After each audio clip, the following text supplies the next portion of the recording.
రాష్ట్ర వ్యాప్తంగా రోడ్ల దుస్థితిపై టీడీపీ జనసేన ఉమ్మడి కార్యాచరణకు సిద్ధమయ్యాయి. కంచికచర్లలోని చెవిటికల్లు, మున్నలూరు రహదారుల వద్ద మాజీ ఎమ్మెల్యే తంగిరాల సౌమ్య, జనసేన తంబాలపల్లి రమాదేవి నిరసన వ్యక్తం చేశారు. ఇక సైకో పోవాలి, టీడీపీ రావాలంటూ ప్రభుత్వానికి వ్యతిరేకంగా నినాదాలు చేశారు. Hi AP, bye bye YCP అంటూ పెద్ద ఎత్తున నినాదాలు చేశారు.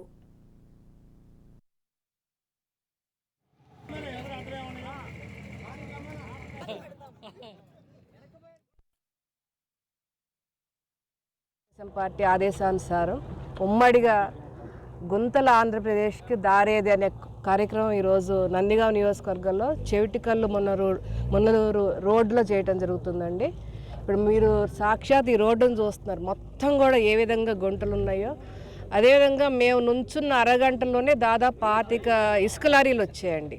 అంటే అరగంటలోనే 25 వచ్చాయంటే రోజంతా ఎన్ని లారీలు వస్తాయో కూడా మీరు ఊహించుకోవచ్చు.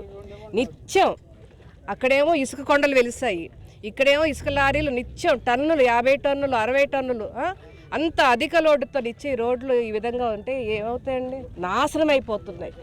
తెలుగుదేశం పార్టీ హయాంలో వేసిన రోడ్ల కంటే ఒక్క రోడ్డు కూడా ఈ ఈ ప్రభుత్వ అధికారంలోకి వచ్చే ఒక్క రోడ్డు కూడా వేసిన పాపాన్ని పోలేదండి. రోడ్లు కాదు, కనీసం గుంటలు పూడ్చే పద్ధతి కూడా లేదు. ఈరోజు సర్వనాశనం అయిపోయినాయి రోడ్లన్నీ కూడా. రోజు ఎన్ని యాక్సిడెంట్లు అవుతున్నాయో మనం చూస్తున్నాం, ఎంతమంది గాయాలు పాలవుతున్నారు, ఎంతమంది ప్రాణాలు కోల్పోతున్నారు మనం చూస్తున్నాం. రహదారుల గురించి మేమంతా వచ్చి